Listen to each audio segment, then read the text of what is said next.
Bonjour à toutes et à tous. J'ai trouvé sur Banggood ces interrupteurs tactiles. Ils sont assez intéressants du fait qu'ils ont un pouvoir de détection assez important. Donc on va pouvoir les installer facilement derrière quelque chose.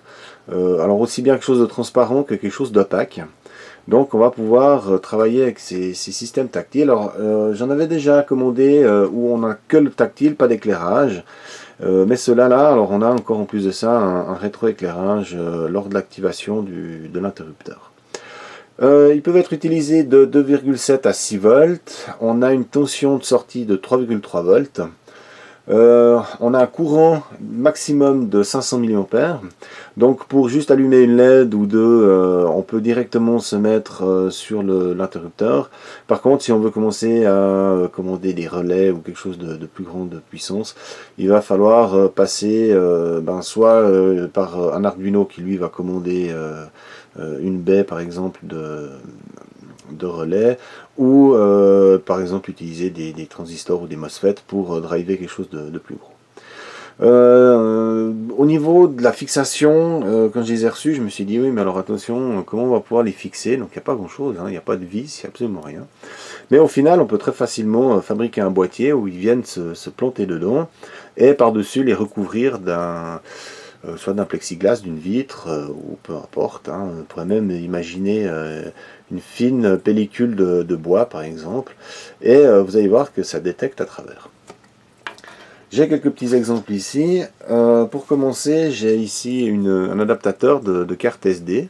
Donc c'est assez épais, ça fait quand même je pense facilement 2-3 mm.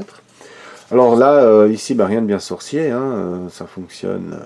C'est vraiment des interrupteurs. Alors on ne va pas pouvoir, par exemple, laisser le doigt appuyer dessus pour commander l'Arduino, pour par exemple faire varier une LED. Ça ne va pas être possible, c'est vraiment du on-off. Alors là, si je prends ma petite pièce, là, ma carte SD, alors effectivement, quand je touche comme ça détecte aussi, mais une fois que j'ai plaqué dessus, là, je peux maintenant allumer, éteindre la LED, uniquement à travers le plastique. Donc là, c'est quand même quelque chose d'assez épais. Ici, j'ai un boîtier là que j'avais imprimé qui fait aussi facilement 2 mm d'épais. Alors je vais venir dessus. Là. Voilà. Donc là, on peut aussi... Donc comme je vous disais, on peut fabriquer facilement un petit support qui soit imprimé en 3D, qui ça soit creusé dans du bois ou peu importe. Donc on peut facilement les mettre. Et on peut mettre quelque chose d'opaque. Là, j'ai de la céramique, donc qui est aussi bien transparent. Et ça fonctionne aussi. Voilà. Donc là, on peut imaginer passablement de montage. On peut mettre derrière, par exemple, une vitre sans teint, par exemple, et puis avoir uniquement après le rétroéclairage qui va ressortir. Ces petits modules sont pas très chers. Bon, ils sont quand même un peu plus chers que les petits modules qu'on trouve tactiles standards sans rétroéclairage. Ceux-là, ils sont aux alentours des 3 $, sauf erreur, quelque chose comme ça. Ils existent en 4 couleurs, en bleu, en vert, en rouge et en jaune.